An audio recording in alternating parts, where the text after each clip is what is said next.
We live in a world where we're always connected and where everything is always switched on. Sometimes we need to disconnect and switch off. And sometimes it can be really hard to do that.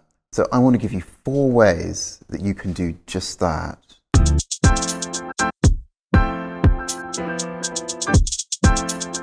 So the first way is about setting boundaries of technology.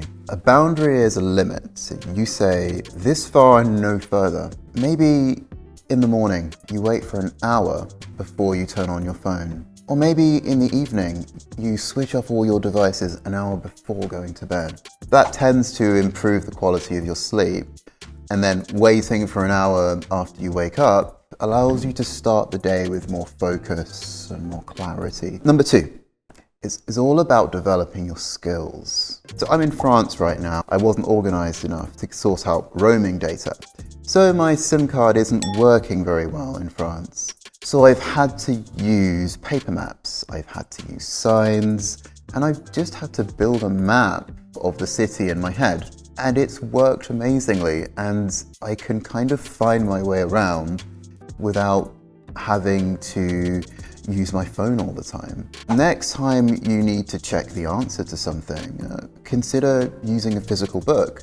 You don't have to Google it, because the process of finding information in a book is just as valuable as finding the information. Spotify, Netflix, Amazon, they all recommend things and tell us what we should be listening to or buying. Perhaps you could ignore all of that, go to a physical record store, take a random record and listen to it, and then explore.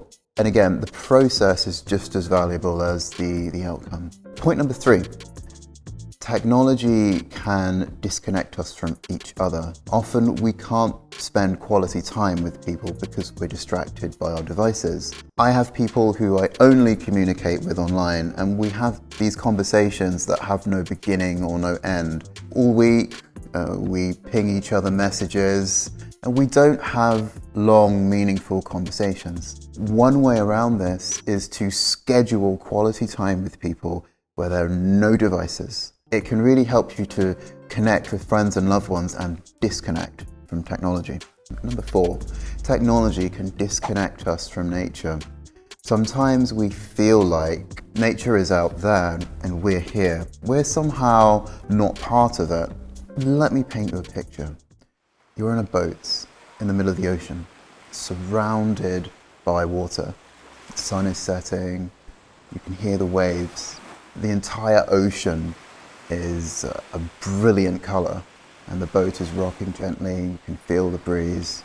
If that doesn't make you want to get out into nature, I don't know what will. There are a few better ways to disconnect from technology. There it is. Here are 4 techniques that we can use to disconnect from technology. And I'd love to hear of any other techniques that you have. And if you try any of these and you find them helpful, please share it in the comments section. I'm glad you've watched this video. Now turn off all your devices and go for a walk.